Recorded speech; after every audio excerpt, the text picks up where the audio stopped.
Hi, I'm David Adams, Chief Executive Officer of the Urban Assembly, on behalf of the Los Angeles County Office of Education. It is my honor to share the social and emotional learning work of the Urban Assembly, which is based in New York City, with our colleagues on the West Coast. Speaking of New York City, the other day I was walking to work on a warm November day, and I got to thinking about how warm and November usually don't follow each other in a sentence when describing a day in New York. It just so happened that this reflection of mine occurred during the same moment that the Global Climate Summit was taking place in Scotland. And it made me wonder, the Earth is a pretty big place. How do scientists understand the climate for the entire globe? Well, the most advanced models capture the sunlight, atmospheric circulation, and even vegetation and oceanic conditions. This approach, known as the Earth Systems Model, allows climate scientists to model the complex interactions that drive our understanding of climate. But what can these models teach us about the relationship between social and emotional learning and school climate? First, let's make sure we have a common understanding of the terms we're using. We'll start with school climate. The National School Climate Center defines school climate as the quality and character of school life. School climate is based on patterns of student, parent, and school personnel reported experience of school life. It also reflects norms, goals, values, interpersonal relationships, teaching and learning practices, and organizational structures. A positive school climate includes norms, values, and expectations that support people feeling socially, emotionally, and physically safe. People who are engaged and respected. Students, families, and educators working together to develop and contribute to a shared school vision. And educators modeling and nurturing attitudes that emphasize the benefits and satisfaction gained from learning. It also focuses on each person's contribution to the operations of the school and the care of the physical environment.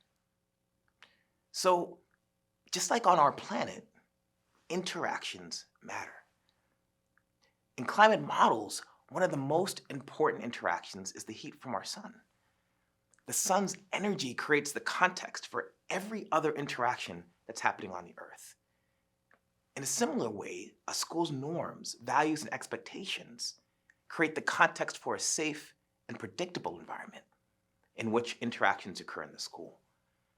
Whether organized by values, articulated through a social contract, or framed through positive expectations, these behavior supports are the backdrop in which all other interactions occur.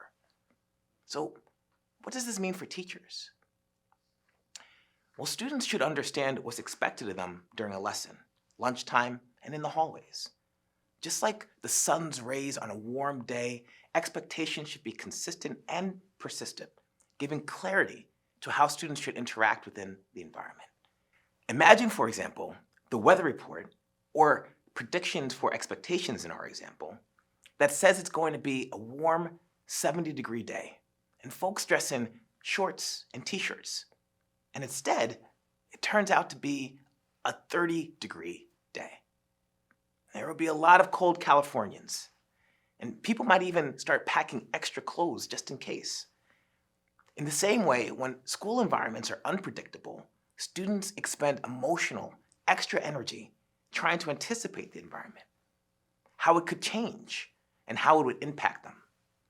This is the energy that could be directed towards learning. So teachers can support clarity of expectations by communicating the task to students, clearly identifying how they should be interacting during the task, and what to do if the student needs support or finishes early.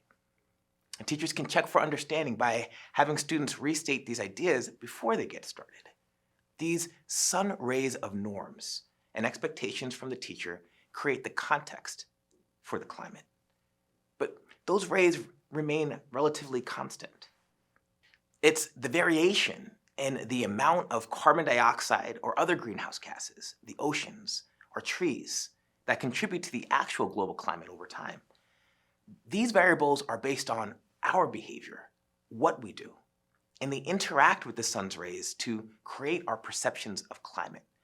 So, on Earth, as in schools, interactions matter. Social and emotional skills help students and adults engage in constructive interactions that contribute to a healthy climate.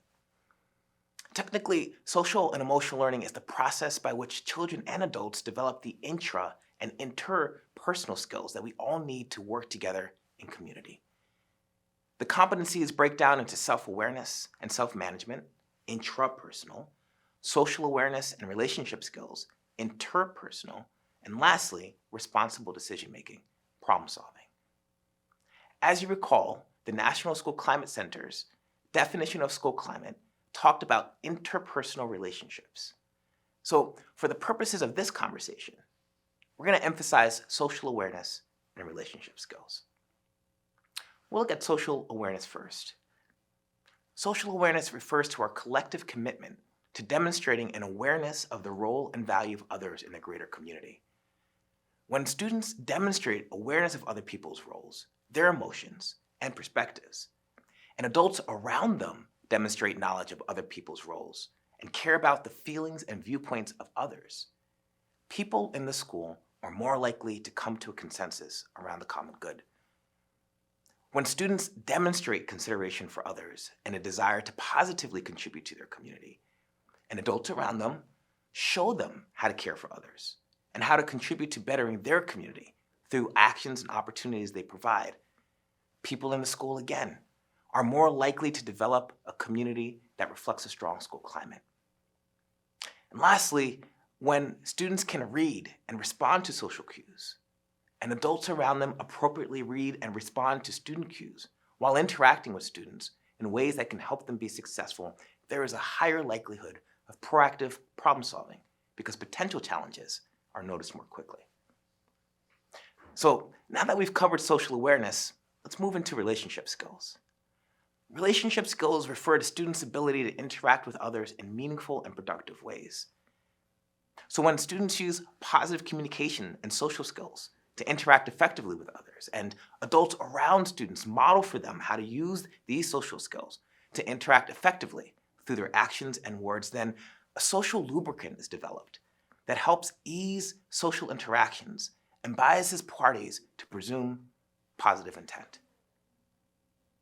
When students develop constructive relationships, and adults around them show students what constructive relationships look, sound, and feel like through their actions and their words, there's a great deal of relational capital to draw on should conflicts arise. And lastly, when students demonstrate the ability to prevent, manage, and resolve interpersonal conflicts in constructive ways, and adults around them show students how to solve problems in constructive ways through their actions and their words, this creates a climate where the entire school community is focused on building together rather than tearing apart.